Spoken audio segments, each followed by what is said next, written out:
Dimanche 30 octobre, 9h30 du matin, dans la grande salle des Dog Café, les derniers fichiers météo sont commentés. Une véritable petite bombe, vent moyen de 45 nœuds et des rafales de 55 à 60 nœuds.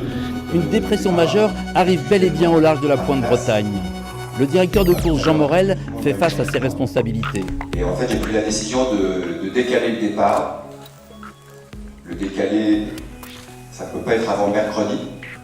On vient de l'apprendre, donc on va s'organiser déjà.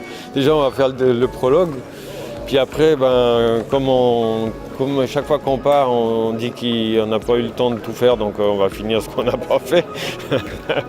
Charger la musique ou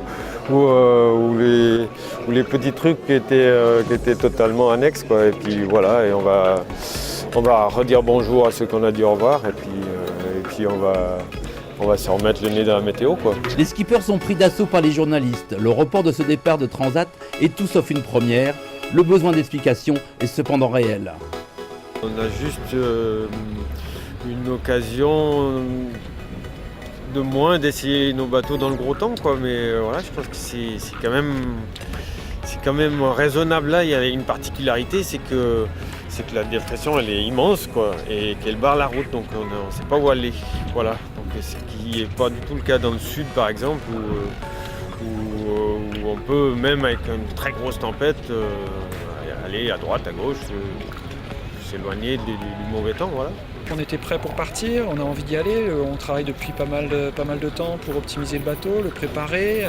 Donc un peu de déception, c'est sûr, mais bon, d'un autre côté, un soulagement parce qu'on sait qu'on allait vers des conditions très difficiles, casse-bateau, et bon, on n'est jamais à l'abri, surtout pour un bateau neuf, de casse matérielle plus ou moins importante. Donc un soulagement de ce côté-là. Les conditions météo seront dégradées mardi et mercredi prochains. Mais en ce dimanche, le vent ne souffle qu'à une dizaine de nœuds. Le parcours côtier prévu est maintenu. Il est filmé en direct par les caméras de France Télévisions.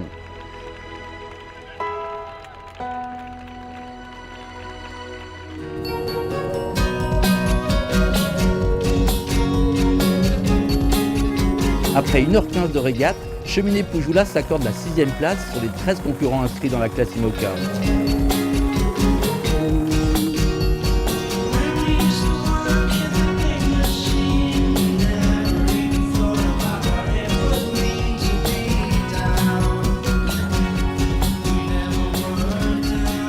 Ce résultat ne compte rien dans le futur classement de cette Transat. Une Transat qui apparaîtra au plus tôt mercredi prochain. Une nouvelle fois, Dame Météo dictera sa loi.